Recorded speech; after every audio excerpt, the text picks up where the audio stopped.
अस्सलाम वालेकुम दोस्तों, मैं हूं प्रवेश संधीला। सोशल मीडिया टॉक शो के साथ हमारे साथ मौजूद हैं सीनियर तजज़ियाकार हसन अय्यूब खान साहब। अस्सलाम वालेकुम हसन भाई। वालेकुम अस्सलाम जी, सब क्या हाल है? खैरियत से हैं? हसन भाई बिल्कुल ठीक, आप सुनाएं खैरियत से हैं, तबीयत ठीक अल्लाह है? का एहसान, अल्लाह करम, शुक्र अल्हम्दुलिल्लाह। मौसम कैसा है इस्लामाबाद का हसन भाई, कुछ चेंज हुआ? इस्लामाबाद का मौसम जी दिन के टाइम भी अच्छा है, प्लेज़ेंट है, अच्छा, रात को थोड़ी-सी ठंड हो जाती है, पर ओवरऑल अगर बात की जाए तो मौसम अच्छा हो गया है जी, ठंड हो गई है। लोगों ठंड के हो गले गई है। खराब हो रहे हैं, ज़ुकाम लगा हुआ है आजकल काफ़ी लोगों का, बुखार चढ़ रहा है। पता है मौसमी जो बुखार होते हैं, वो जब मौसम तब्दील हो रहा होता है, सर्दी आ रही होती है, तो वो वाली कैफ़ियत लोगों की है। मेरा भी गला हल्का-हल्का दर्द कर रहा है। बस गर्म पानी का और उसमें वो जो वो हम लोग यहाँ पे जब भी जाते हैं ना तो 4.5 €5 दा देंदे ने वो एवें बहन दा बहाना होंदा है। आप बिलीव करें कि वो पता है शीशे का बड़ा गिलास उसमें सिर्फ वो थोड़ा-सा डाल के ना वो अदरक अदरक वाला जंजर टी देते हैं जी, जी। वो जी, उसमें जी, से जी। अदरक टुकड़े काट के डाले होते हैं और ऊपर एक पत्ती चाह दी सुੱਟ दिंदे विच। अल्लाह ने अच्छा, खैर सलाह ना चीनी ना कुछ। वही जी। गले के लिए सबसे बेहतर है। कुछ भी नहीं बिल्कुल, और जिंजर उसके टी इज़ अलावा। Very nice. हाँ, हाँ, जजरे वो जो अदरक वाली है ना वो बड़ी बात है, कमाल की चीज़ है। जी, सही कह ह रहे हैं। हसन भाई शुरू करते हैं। ये सुहेल अफरीदी साहब ने जो कबीना बनाई है, क्या कहेंगे? कैसी कबीना है? जैसे वो खुद हैं, वैसी काबीना है। अब ये देख लेना कि मुज़म्मिल असलम साहब अगेन वो बन रहे हैं खजाना का मूर्ति, वही देखेंगे। अब खैबर पख्तूनख्वा का जो खजाना संभालने के लिए कोई एक शख्स भी यानी पाकिस्तान तहरीक इंसाफ के पास ऐसा मौजूद नहीं है जो सूबे के माली मामलात को देख सके। मुज़म्मिल असलम साहब ही क्यों, जिनका ताल्लुक सिंध से है, उनके ऊपर एतमाद किया जाता है। लेकिन खैबर पख्तूनख्वा की जो असम्बली के अंदर 90 से ज़ायद अरकान इनके अपने मौजूद हैं, उनमें से कोई एक भी इस काबिल नहीं है जो वज़ीर ख़ज़ाना बन सके, पहली बात। दूसरी बात कि क्या अगर चले जी मान लिए 1 मिनट के लिए कि जी आपके पास इन अमूर को देखने के लिए सूबे में असम्बली के अंदर एक शख्स भी ऐसा नहीं है, तो क्या पूरे सूबे के अंदर कोई भी ऐसा शख्स नहीं है जो कि सूबे के माली मामलात देख सके? तैमूर सलीम झगड़ा साहब नहीं थे?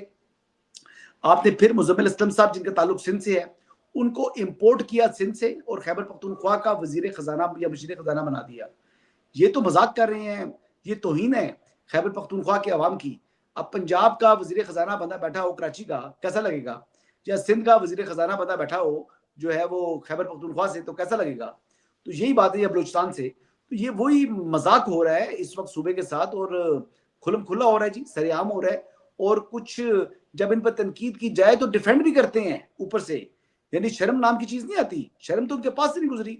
तो वो बेसिकली बेशर्मी और ढिठाई का जो है वो मुज़ाहरा करते हुए हमेशा इसको भी जस्टिफाई करने की कोशिश करते हैं। इनको कहते हैं ना कि मुतमईन बेशर्म, तो यही मैं कह सकता हूँ, उसके अलावा मेरे पास कोई और लफ्ज़ नहीं है। बैरिस्टर सैफ साहब को उड़ा दिया गया, 3 साढ़े 3 साल से हुकूमत के साथ थे। उन पे कोई माली करप्शन के इल्ज़ामात तो नहीं लगे? हाँ, उन पर एक इल्ज़ाम लगता था, वो एस्टेब्लिशमेंट के नज़दीक हैं। उनको भी निकाल दिया गया है। मतलब फुल लड़ने वाला मूड कोई बंदा नहीं रखना जो जिनके तलक़ात किसी जगह पे अच्छे हों। बस ये अब उनकी सियासत है ना जी, वो चाह रहे हैं। वो इस वक़्त चाहते हैं कि किसी तरीके से उनको शहादत मिल जाए। वो शहीद होना चाह रहे हैं। वो सियासी शहादत माँग रही है पाकिस्तान तहरीक-ए-इंसाफ, बज़ाहिर मुझे ऐसे लग रहा है। क्योंकि जो तौर तरीके वो अपना रहे हैं इसके साथ तो मुझे ये हुकूमत ज़्यादा अरसा चलती हुई दिखाई नहीं देती। और अगर ये रवैया अपना यही रखेंगे जब मुल्की मुफ़ाद के सामने अगर ये खड़े होंगे, तो फिर इनके लिए मुश्किलात बढ़ेंगी। फिर इनकी मुश्किलात, इनके लिए हुकूमत या गवर्नेंस जो है वो दिखाने का मौका इनको नहीं मिल सकेगा, फिर ये जल्दी चल-चला हो जाएगा। लेकिन मैं खुद ज़ाती तौर पर नहीं चाहूँगा कि इनको सियासी शहादत मिले।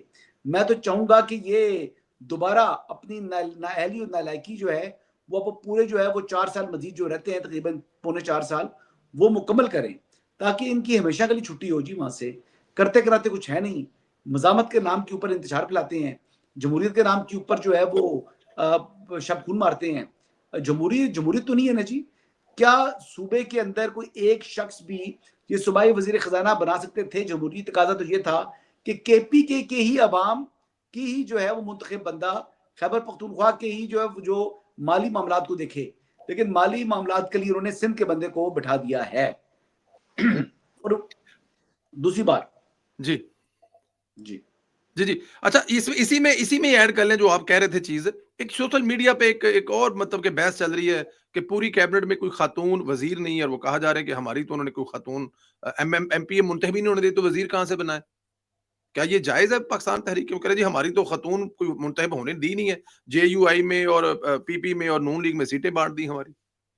नहीं ठीक है, उनको ख़वातीन की नशिस्तें नहीं मिली, तो क्या उनकी पार्टी से वाबस्ता कोई ख़ातून नहीं है खैबर पख्तूनख्वा के अंदर? पहले बताएँ मुझे।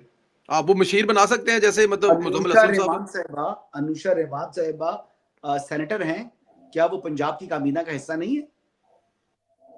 आपकी कोई एमएनए नहीं है जो वहाँ की जो सूबाई काबीना का हिस्सा बन सके? अगर सेनेटर बन सकती है सूबाई काबीना का हिस्सा अनुषा रहमान, तो क्या वो नहीं बन सकती? हाँ, खाली अनुषा रहमान भी नहीं है, और भी हैं जी, काफ़ी मिसालें हैं। सिंध के अंदर मिसालें मौजूद हैं। जो सिंध में भी काफ़ी लोग इस तरह पहले भी रह चुके हैं जी, इस तरीके से। हाँ, ख़वातीन का बड़ा पाकिस्तान तहरीक-ए-इंसाफ के लिए बड़ी कुर्बानियाँ हैं जी। अगर डी चौक से लेकर जहाँ तक गिनी जाए कुर्बानियाँ ही कुर्बानियाँ हैं ख़वातीन के लिए तो बिल्कुल होना चाहिए, ये भी इसमें कोई शक नहीं। एक और इल्ज़ाम लग रहा है, कोई हलीमा खान साहिबा और ये वो कोई पैसे-शैसे, कोई कैबिनेट के मेंबर्स, कोई ऐसी इत्तलाएँ तो हैं कि पैसे जी, चलते तो हैं ना? ऐसी इत्तलात नहीं है जी मेरे पास। मैं आपको ये जी। बताऊँ कि ये इत्तला ज़रूर है कि वो 2 लोग जिनको अ, गंडापुर साहब ने निकाला था, उन दोनों लोगों को शामिल किया है काबीना के अंदर, लेकिन काबीना में वही 2 लोग मेरे ख़्याल से बेहतर हैं। बाकी तमाम के तमाम जो है ना वो मीना जो है वो खान, वो क्या चीज़ है जी। मतलब वो मैं मतलब वो उसको क्या वो गवर्नेंस करेगा, क्या वो वज़ारत चलाएगा, क्या वो कैलिबर है, वो क्या वो सियासत है उनकी। मतलब ताज्जुब है मुझे इन बातों पर होता है जी, मज़ाक के अलावा। ठीक। सुहेल अफरीदी साहब का जो रवैया है, उन्होंने पिछले दिनों कहा है कि पाक फ़ौज वार क्राइम का इल्ज़ाम लगा दिया। ये इस रवैये से चल पाएँगे? मैंने पहले अर्ज़ की ना कि ये ऐसे हालात मुझे बनते दिखाई दे रहे हैं, जो इनका तर्ज़ सियासत है, ये खुद सियासी शहादत माँग रहे हैं। इनको खुद भी इल्म है कि जी इनकी कैपेसिटी कितनी है, कितने पानी में है, इनको पता है। जो ये बढ़ के मार रहे हैं, ये तो बस देख लेना, जो मुलाकात तक नहीं कर सकते, वो इमरान खान को रिहा कैसे करवा सकते हैं? पहली बात तो ये आ गई ना। जो सुहेल आफरीदी के बारे में नैरेटिव बिल्ड किया जा रहा है, वो यही बिल्ड किया जा रहा है जी कि इमरान खान की रिहाई के लिए जो गंडापुर नहीं कर सका, मैंने कहा कौन-सा ऐसा तीर है जो अली मीन गंडापुर ने नहीं चलाया था जो ये चलाएंगे। अच्छा, शफाफियत का आलम ये है कि आज भी गंडापुर साहब के साथ वही सरकारी जो सिक्योरिटी मौजूद है जो कि बतौर वज़ीर आला उनके पास मौजूद थी। तो वो सिक्योरिटी क्यों गंडापुर साहब ने अभी तक अपने पास रखी हुई है? क्या उनको अलाउ है ये सिक्योरिटी? चीफ मिनिस्टर की सिक्योरिटी उनको मिली हुई है? तो यही तो कुछ सवालात हैं, इनके कौल और फ़िल में बहुत बड़े तज़ादात हैं।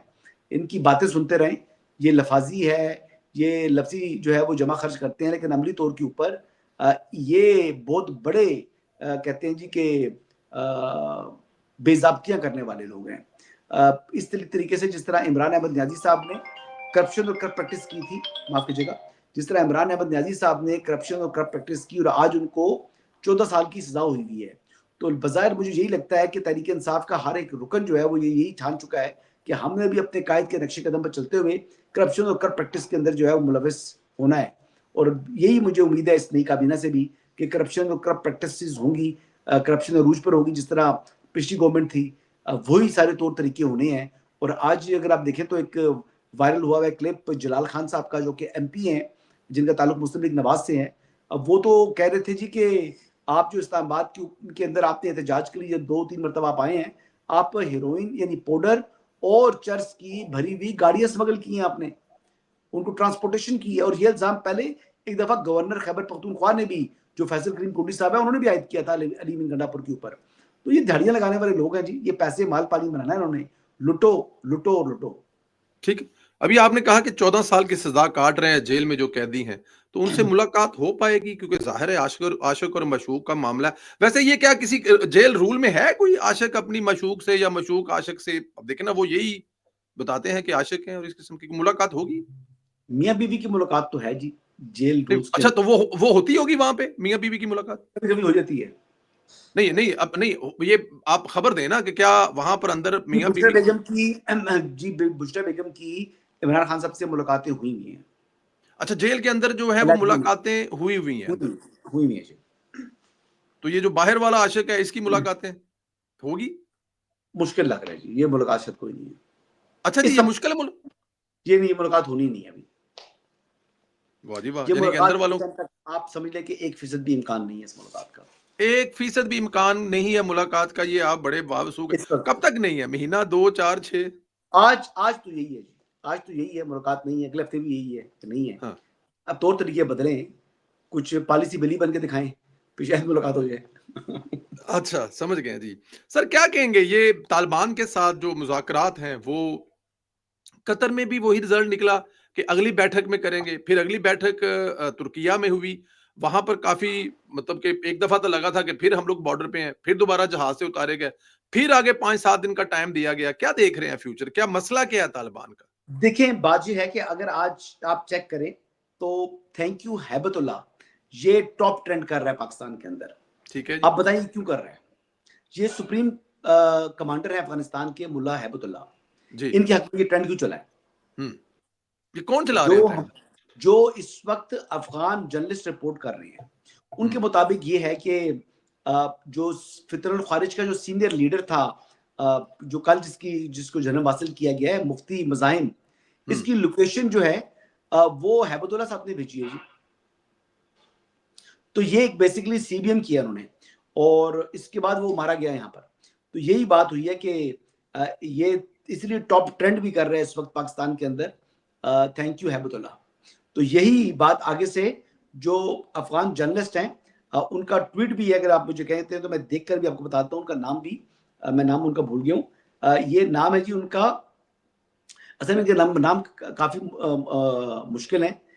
ताजुद्दीन अ, सुरोश, हुँ, ताजुद्दीन सुरोश साहब हैं।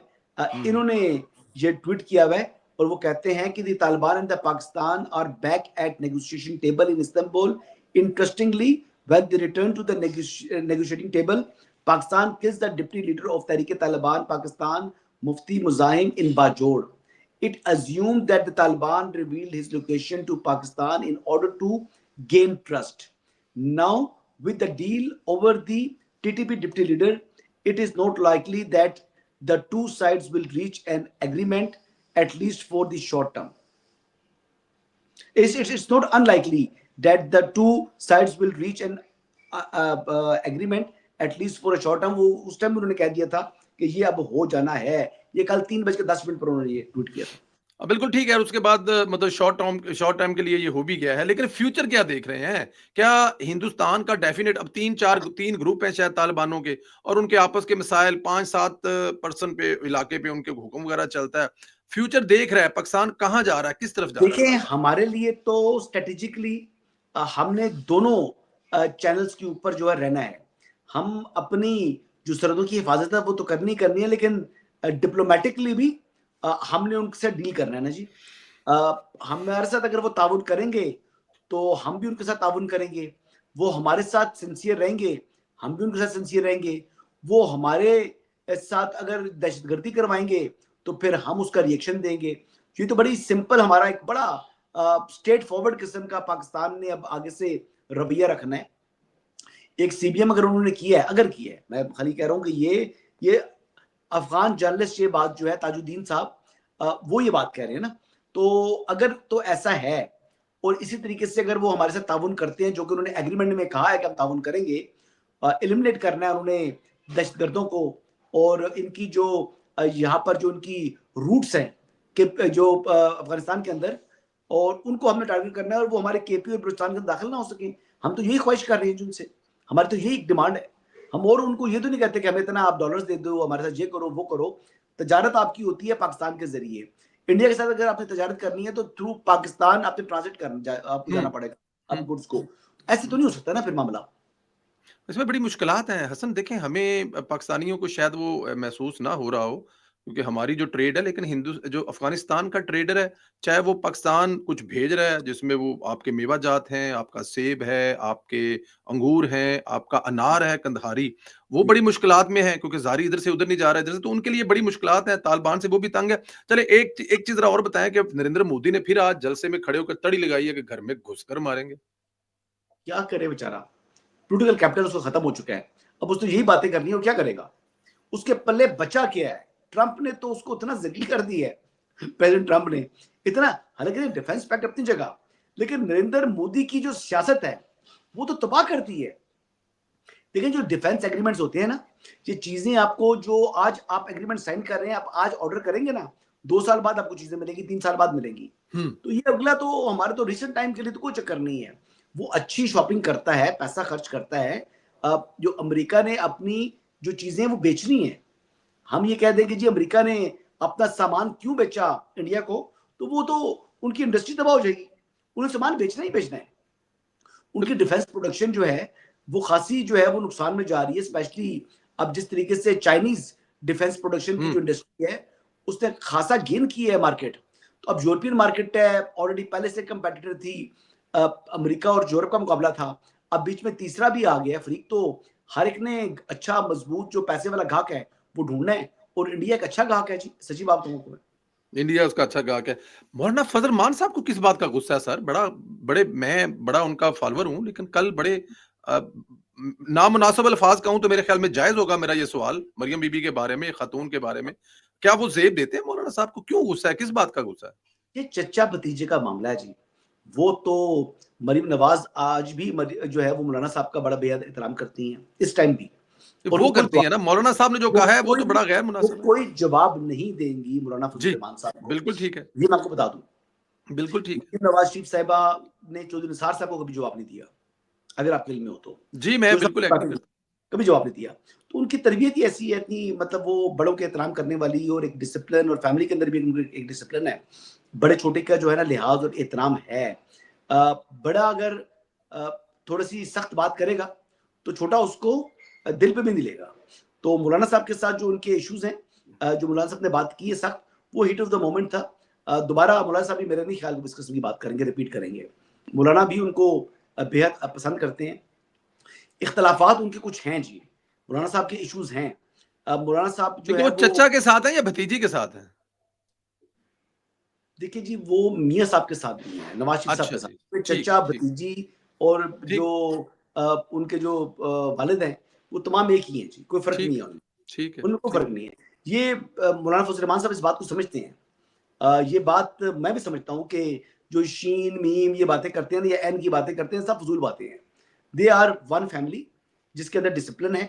और मौलाना साहब जो हैं वो नाराज जरूर हैं, लेकिन मौलाना तो यार देखिए, बाज़ मौलाना साहब की तो ऐसी सियासत है कि जिन्होंने सबसे ज्यादा गलीज जुबान इस्तेमाल की उनके लिए, जब उनके दर पर आए तो दरवाजा उन्होंने खोल दिया उनके लिए, यानी पीटीआई के लिए। घटिया से घटिया गुफ्तगू की पीटीआई वालों ने, इमरान अहमद न्याजी से लेकर जो है अली बिन गंडापुर तक, और बाकी उनके जितने भी बाकी थर्ड टीयर फोर्थ टीयर के लोग भी। तो इशू ये है कि मौलाना इतनी सख्त जुबान यहाँ पर इस्तेमाल करते हुए अच्छे नहीं लगे, सच्ची हाँ, बात ये है, ये ये अच्छे ये नहीं मेरा लगे। सवाल है। तो मौलाना साहब मेरा नहीं ख्याल कि दोबारा इस बात को रिपीट करेंगे। हीट ऑफ द मोमेंट था, इंसान है, थोड़ी सी उनसे बात सख्त होगी, लेकिन मौलाना की जुबान से तो हमेशा हमेशा हमेशा आप देखते हैं कि वो शाइस्ता गुफ्तगू करते हैं, वो इज्जत और एहतराम करते हैं, आप जनाब करके बात करते हैं। मौलाना के जो एहतजाज होते हैं वो भी डिसिप्लिन वाले होते हैं। मौलाना मतलब बड़े जीरक सियासतदान है, वो हर एक के साथ सियासी रब्ता भी रखते हैं। वो अपोजिशन भी जमहूरी इक़्तिदार के मुताबिक करते हैं, और वो यानी कभी भी इतनी एक्सट्रीम पोजीशन पर नहीं जाते जहां पर आप समझे कि जमहूरियत को खतरा लाक हो जाए। वरना मौलाना के सामने जो खैबर पख्तूनख्वा की हुकूमत है, ये एक घंटा ना निकाले। ठीक, मौलाना जब बिल्कुल ठीक, चाहें बाय फोर्स, बाय अपना जो उनका ऑन स्ट्रीट पावर मसल है, उससे हुकूमत को घर भेज सकते हैं, लेकिन मौलाना कभी भी ये रास्ता इख्तियार नहीं करेंगे। बिल्कुल सही। 27वीं तरमीम में मौलाना का किरदार होगा? मेरा नहीं ख्याल। अच्छा जी, मौलाना से बारो-बार ही मतलब कि मौलाना से मुशावरत जरूर की जाएगी, लेकिन मौलाना की वो वाली जरूरत नहीं है, नंबर गेम इनके पास पूरी है। हुँ, पीपल्स पार्टी नून लीग के पास 2 तिहाई अक्सरियत आ चुकी है, तो वो इंडिपेंडेंट्स को मिलाकर जो सेनेटर्स हैं, मिलाकर इनके पास नंबर पूरा है जी। मेरा नहीं बिल्कुल ख्याल ठीक। कि अददी अक्सरियत के लिए उनको रिक्वायरमेंट है मौलाना की। हाँ, मौलाना के साथ वो सलाह-मशवरा। सलाह मशवरा, उनको इत्मीनान में लेने की कोशिश करेंगे, अपने साथ जोड़ने की कोशिश करेंगे, एक पार्लिमानी रवायात को पूरा किया जाएगा। मौलाना की कुछ टर्म्स अगर ऐसी होंगी तो उनको तस्लीम भी किया जाएगा। लेकिन ये जो 27वीं तरमीम है, इसमें बुनियादी जो स्ट्रक्चर है वो तो एनएफसी ही को आपने देखना है कि उसमें जो सूबे ज़्यादा हिस्सा ले जाते हैं, और मरकज़ की जो हमेशा उसको अपना बजट डेफिसिट जो है को पूरा करने के लिए कर्ज लेना पड़ता है, तो उस चीज़ से भी, शिकंजे से भी कुछ जान छुड़ानी है ना जी, यानी नहीं छुड़ानी। पेंशन का बोझ सारा वफाक के ऊपर है, दिफा और ये बाकी चीज़ें सारी वफाक के ऊपर हैं। और ये फिर आप देखें ना कि सूबों को जो ज़्यादा वसाइल वसाइल चले जाते हैं, तो सूबे अपनी जो है वो अपने टैक्सेस लगाएँ, अपनी जो है वो इनकम जनरेट करें, और आहिस्ता-आहिस्ता जो है ये मामला आगे बढ़े। फिर ये जो प्रोविंशियल फाइनेंस कमीशन के तहत जो अज़ला हैं या डिविजन्स हैं, वहां तक वसाइल की तकसीम होनी चाहिए जी, ऑन पॉपुलेशन बेसिस। ठीक, बिल्कुल वहां ठीक नहीं है। होनी। अच्छा, ये मुशाल यूसुफ सईद साहब ने राजा सुलेमान अकरम पर इल्ज़ाम लगाए हैं कि वो मिले हुए हैं आदिल राजा से, मतलब अंदर क्या खिचड़ी पक रही है? मुलाकात के हवाले से जी ये बात मुझे काफी अर्सा पहले मैंने सुनी थी। ये विशाल यूसुफ नहीं, मैं मतलब मैं लंदन में, जी। ये बरतानिया गए थे, उन्हीं दिनों में सुनी थी मैंने ये बात। हुँ। और खुफिया मुलाकात थी ये, मुलाकात उन्होंने पब्लिक नहीं की थी, ये मुलाकात हुई थी जी, ये मुलाकात हुई थी। तो फिर वो जो इल्ज़ाम लगा सलमान रही है कि अकरम अंदर राजा की जो इसका इनकार मीटिंग। कर रहे हैं, सलमान अकरम राजा इसका इनकार कर रहे हैं। हाँ। लेकिन ये बात आपको अगर आप कहें तो कुछ 2 पीटीआई के लोग हैं, अगर मुझे इजाज़त दे दी तो मैं उनका नाम भी ले लूँगा।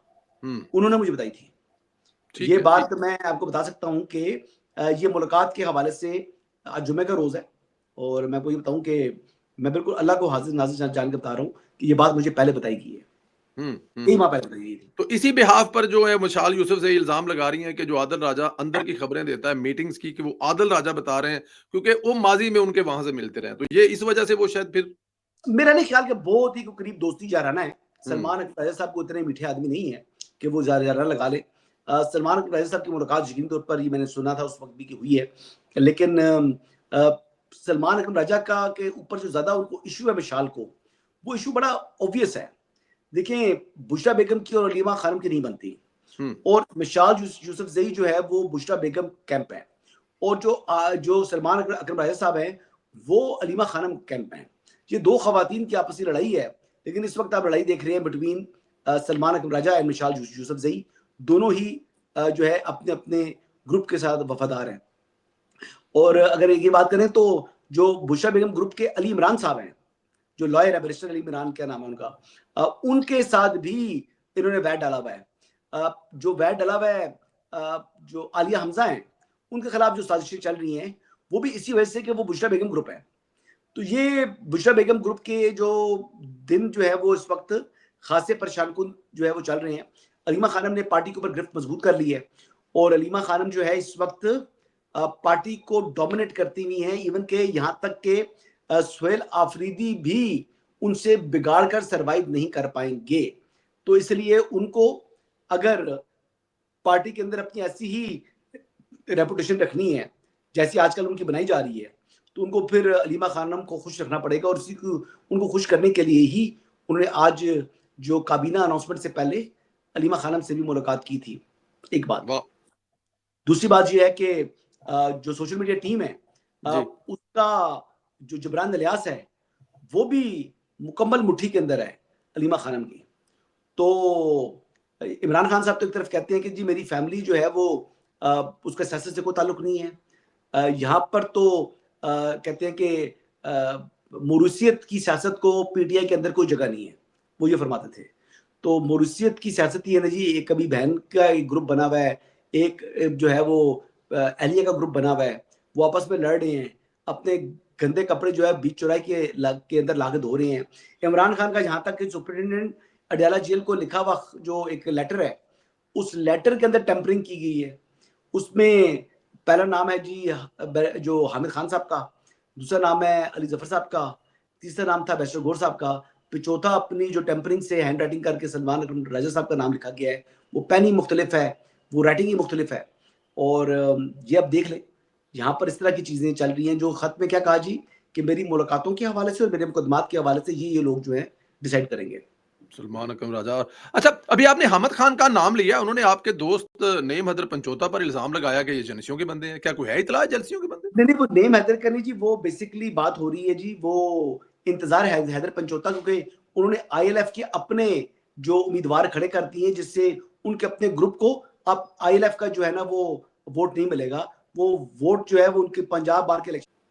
हसन भाई, ये जो रिसेंटली अभी पंजाब में एक मज़हबी जमात का जो भी चैप्टर हुआ, जो भी वहाँ पे मसले मसाइल हुए, उसके बाद मरियम नवाज़ का मज़हबी उलमा को बुलाना और उनके साथ बैठना और उनके साथ डिस्कस करना और मेरे ख़्याल में बड़े अच्छे तरीके से हैंडल करना और उनसे कहना कि आप मेरी रहनुमाई करें, कि आशिक़े रसूल क्या ऐसे कर सकते हैं? और फिर उसके साथ वो जो ₹10,000 उलमाए किरा जो इमाम मस्जिद है, वो 25,000 अमाउंट कर देना। इसको कैसे देखते हैं मज़हबी ये जो तमाम जमातें उनके साथ हुकूमत का रिलेशन? देखिए, बात ये है कि इसमें अगर बात आप समझें तो अब बुनियादी बात यहाँ पर ये चल रही है, अ, कि एक ऐसा ग्रुप जिसने मजहब के नाम के ऊपर इंतशार फैलाने की कोशिश की, मजहब के नाम को इस्तेमाल करते हुए रियासती रेट को चैलेंज किया, और मजहब के नाम के ऊपर जो है वो अब लोगों को वर्गला रहे हैं कि जनाब कि ये जो है वो मुसलमान नहीं है। ये बातें मुनासिब नहीं होती जी। अब वो जिस किस्म के फतवे जारी कर रहे हैं वो लोग, ये तरीक़ाकार नहीं है। इस वक्त जितने भी उलमा इकराम है, मशाइख हैं, उनकी बिल्कुल जी कदर भी है, एहतराम भी है, लेकिन आप एक ग्रुप को इजाज़त नहीं दे सकते कि वो ऐसे मौके के ऊपर यानी पाकिस्तान को बदनाम करने की कोशिश करे कि जिससे दुनिया में पाकिस्तान का इमेज खराब हो। आपका एहतजाज बनता नहीं था। वो खुशी का मौका था जब क्या में अमन के लिए वहां पर मुआहदा हो रहा था फ़लस्तीन में, तो फिर अक्सा मार्च निकालने का मकसद क्या बनता था, बताएं मुझे। ठीक। वहां पर अक्सा मार्च तो तब निकालते जब वहां पर मजालिम हो रहे थे, जब लोगों को मारा जा रहा था, जेनोसाइड हो रहा था। आपको पता है 70,000 के करीब लोग शहीद हुए गजा के अंदर, ट्रू। 70,000। तो वो 70,000 अमवात का आप इंतजार कर रहे थे कि ये मरते, तकरीबन इतने ही लोग जो है वो डिसेबल हो गए हैं। तो इनके डिसेबल होने का आप इंतजार कर रहे थे कि आपने उनके साथ यकजहती करने के लिए इतना वक्त ज़ाया कर दिया। तो जब मुआहदा हो रहा है, जब हमास जो कि मुसल्लह जिद्दोजहद करने वाले लोग हैं, वो जो है वो शुक्राने की नफर अदा कर रहे हैं, उनको एतराज नहीं है, ठीक है जी, इस मुआहदे के ऊपर। तो यार आप फिर एहतजाज किस बात का कर सकते हैं? आपका क्या इस्तेकाक बनता है? आपको क्या मतलब हक पहुंचता है कि आप एहतजाज करें जब वो सेलिब्रेट कर रहे हैं, वो खुश हो रहे हैं, वो एक दूसरे को मुबारकबादी दे रहे हैं, और यहाँ पर ये कह रहे हैं एहतजाज है, गलत हो रहा है। तो मतलब चीज उनका देखे ना कि वजह क्या थी। फिर इतनी उनके पास जायदादें हैं, उनके पास इतनी करेंसी है, इतनी उनकी फंडिंग थी, ये तमाम की तमाम चीजें फिर सामने खुलकर सामने आई जी। बेनामीदार जायदादें हैं उनके पास। हैंडल करने का तरीका अच्छा है उनका, मौलाना उलमाए किराम को आगे किया कि आप देखें इसको क्या करना है। ये मतलब मेरे ख्याल में बेहतर तरीका है बजाय ये डिसीजन बड़ा मुश्किल था। जी। ये डिसीजन बड़ा मुश्किल था। और देखिए ये खुद भी जो अहले सुन्नत वाला मसलक है उससे बिलोंग करती हैं। मरियम नवाज शरीफ साहिबा जो है वो, मैं नहीं हूँ जी, मैं अहले सुन्नत मतलब वो नहीं हूँ, मैं अहले हदीस हूँ। बड़ी सिंपल सी बात है, मैं नहीं हूँ, ना मैं देवबंद हूँ और ना ही मैं अहले सुन्नत हूँ, मैं अहले हदीस हूँ। और इस हवाले से मतलब जो ये ईद मिलाद नबी वगैरह कराना, हम इन चीज़ों पर मैं कम से कम जो है मेरा कोई इस पर नहीं है, यकीन नहीं है बिलीव कि नहीं नहीं है। करना चाहिए। मैं ना मनाता हूँ ना मनाना चाहता हूँ, ठीक है जी। पहली बात तो ये आ गई। लेकिन उसके बावजूद उनके लिए डिसीजन करना बड़ा मुश्किल था। लेकिन उन्होंने, आपकी इत्तला के लिए, कि मरीम नवाज शरीफ साहिबा ने 6 बैकग्राउंड ब्रीफिंग्स ली थी। जी। उन्होंने हर चीज को जांच पड़ताल की, उनको परखा, सिक्योरिटी इदारों ने ब्रीफिंग दी, जो हसास इदारों से ब्रीफिंग ली उन्होंने। उन्होंने हर चीज को चेक करने के बाद जब क्लैरिटी आई है, जब हर चीज क्लियर आई है, तभी उन्होंने जो इसको कलदम जमात डिक्लेयर करने के लिए फेडरल गवर्नमेंट को लिखा। तो ये काबीना ने मंजूरी दी और फिर उन्होंने वफाकी हुकूमत को वो समरी इरसाल की। तो ये बुनियादी थी, इसकी बात थी। तो डिसीजन बड़ा मुश्किल था। इसमें आपको पता है कि इंतहा पसंदी है हमारे मुल्क के अंदर, और हर किसी को भी काफिर करार दे दिया जाता है विदाउट एनी वेरिफिकेशन। तो मैं कहता हूं कि 1,000 जो कहते हैं ना दिलेर मर्दों से बड़ा ये डिसीजन था जो मरीम नवाज ने लिया। बड़ा दिलेरी वाला डिसीजन है। ये इतनी दिलेरी हर चीफ मिनिस्टर दिखा नहीं सकता था, कोई और चीफ मिनिस्टर होता तो ना दिखा सकता। बड़ा मुश्किल डिसीजन था जो मरीम नवाज शरीफ साहिबा ने, बड़ी सर आप फ्रीज हो गए हैं। दलेरी दली मैं आप फ्रीज फ्रीज हो हैं, गया। आप फ्रीज हैं। ये कोई और चीफ मिनिस्टर होता तो इतना दलेरी से ये डिसीजन ना ले सकता। मैं कहता हूं कि ये बड़ा मुश्किल डिसीजन था, लेकिन बड़ा अच्छा दुरुस्त फैसला है मरीम नवाज का। मैं कम से कम इस फैसले को सपोर्ट करता हूं, क्योंकि रियासत के अंदर जो है कोई शख्स कानून से बालातर नहीं हो सकता, कोई जमात कानून से बालातर नहीं हो सकती। और आपने, या तो आपका कॉज ऐसा होता ना कि यानी यहाँ पर मुसलमानों की हुकूमत ना होती, यहाँ पर कोई ये खुदा न खास्ता ऐसी बात हो रही होती कि कोई ऐसी नामूस रसालत का मामला होता, या इस तरह की चीज होती, तो फिर बिल्कुल हमें भी आगे होकर जो है सबसे ज्यादा एहतजाज करना चाहिए। लेकिन ये जो एहतजाज उन्होंने कर रहे थे, या जिस काम के लिए निकल रहे थे, जिस काम के लिए लड़ रहे थे, सरकारी अमलाक को जिस तरह नुकसान पहुंचाया उन्होंने। फिर सुतरा पंजाब का वो जो स्कूटर टाइप की गाड़ी थी, उसको तोड़ने का मकसद क्या है? अगर ये इतने पुरअमन लोग थे तो। फिर मेट्रो स्टेशन को तोड़ने की क्या जरूरत थी? फिर वो बसों को तोड़ने की क्या जरूरत थी? ये इस्लाम सिखाता है। इस्लाम तो कहता है कि रास्ते में एक पत्थर पड़ा हो तो उसको हटा दे। फिर लोगों की जिंदगी जीर्ण करने का आपको किसने हक पहुंचाया जी? तो ये चीजें नहीं कर सकते थे जो उन्होंने की है। नहीं कर सकते थे, बिल्कुल ठीक है। हसन साहब टाइम तो वैसे काफ़ी हो गया लेकिन एक और भी है। आज ही हमें ये पाया कि कोई ये जो कब्ज़ा ज़मीनें होती हैं उसके लिए कोई कानून बनाया जा रहा है। पंजाब प्रोटेक्शन ऑफ ओनरशिप एवल को तो उसको 90 दिन में उसकी हियरिंग होगी, 90 दिन में फैसला होगा और उसके बारे में फिर अगर अपील करेगा तो अपील पे भी 90 दिन का और जैसे ही 90 दिन के बाद फैसला आएगा तो 24 घंटे में कब्ज़ा दिलाया जाएगा। ये भी पंजाब हुकूमत का काम है। काफ़ी मेरे जी, ख्याल में बिल्कुल, ये ये बड़ी ज़बरदस्त चीज़ है जी। ये एक नया कब्ज़ा माफ़िया आपको मालूम है कि हाउसिंग सोसाइटीज़ ही बन रही होती हैं। एग्रीकल्चर लैंड को भी आजकल काट-कूट के जनाब तमाम ना हाउसिंग हाउसिंग सोसाइटीज़ बनाई जा रही हैं। तो ये अच्छा ऑर्डिनेंस है जी। इम्प्लीमेंटेशन देखते हैं इसका कैसा हो। इसमें एक डिस्ट्रिक्ट लेवल के ऊपर तो डीसीओ और डीपीओ वगैरह लोग शामिल होंगे।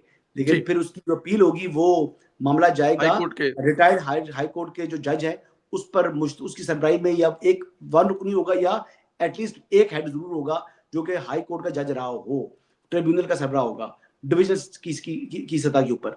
तो वो बेसिकली इसको डिसाइड करेंगे। लेकिन पहली कोशिश तो ये होगी ना कि डिस्प्यूट की रेजोल्यूशन जो है वो डिस्ट्रिक्ट लेवल पर हो जाए। ठीक है जी। और कब्जा माफिया जो है ना वो हाउस सोसाइटीज ने बहुत से गुंडे रखे हुए होते हैं जी। जो ये कब्जे कराते हैं। अब ये चक्री के अतराफ में जो हाउसिंग सोसाइटीज चल रही हैं इनमें जो माजी में हमें इस हवाले से इतला मिली थी कि वहां पर जनाब अफगान बाशिंदे रखे हुए हैं उन्होंने। हुँ। तो मैं ये कहूंगा कि सबसे पहले गवर्नमेंट को ये चाहिए कि जो ये अफगान बाशिंदे हैं जो या अफगान है या ये दूसरे टीटीपी वाले हैं इनको तो निकालें यहाँ से। इन हाउसिंग सोसाइटीज वालों ने जो रखे हुए हैं इनसे तो पहले जान छुड़वाए ना। इनको पहले रिपेट्रिएट करें, यहाँ से निकाल के भेजें, जरा वापस भिजवाएं अफगानिस्तान, पहले इनको भिजवाएं या इनको गिरफ्तार करके जेलों में डालें।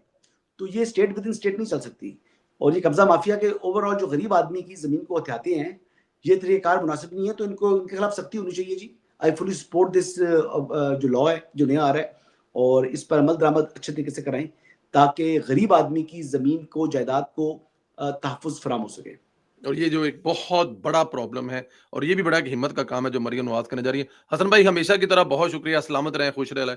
अगले जुमे फिर आपको तकलीफ देंगे। Thank you very much. आमीन। Thank you.